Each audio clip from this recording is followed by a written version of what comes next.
रामराम मंडळी, big boss Marathi संपाचा आता अंतिम टप्पा सुरू झाला आहे. हा शो 6 ऑक्टोबर रोजी प्रेक्षकांचा निरोप घेणार आहे. बिग बॉस मराठीच्या घरात मिडवीक एव्हिकेशनमध्ये कोणाचा प्रवास संपणार हे जाणून घेण्यासाठी प्रेक्षक वर्ग उत्सुक होते.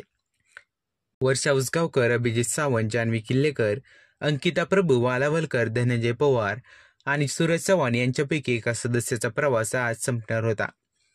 निक्कीला फिनालेचं तिकीट मिळाल्यामुळे ती एलिमिनेशन पासून सुरक्षित होती. सुरुवातीला अंकिता वालावलकर एलिमिनेटेड होणार अशी चर्चा सोशल मीडियावर सुरू होती, पण वर्षा उसगावकर यांना सर्वात कमी वोटिंग मिळाल्यामुळे त्यांना बिग बॉसच्या घराचा निरोप घ्यावा लागला आहे. बिग बॉस मराठीच्या घराचा निरोप घेतल्यानंतर वर्षा उसगावकर म्हणाल्या, मला असं वाटलं होतं की मी रेड कार्पेटवर जाईल, फायनल लिस्टमध्ये असेल, पण शेवटी जनतेची इच्छा आणि नियतीची इच्छा. आज मी घरचा निरोप घेत आहे.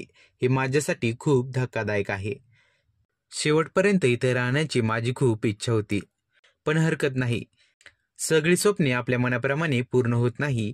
हा खेळ खेळण्याचं मी धाडस दाखवलं. तर मित्रांनो, तुम्हाला काय वाटतं बिग बॉस मराठी संपाचा विनर कोण होईल ते?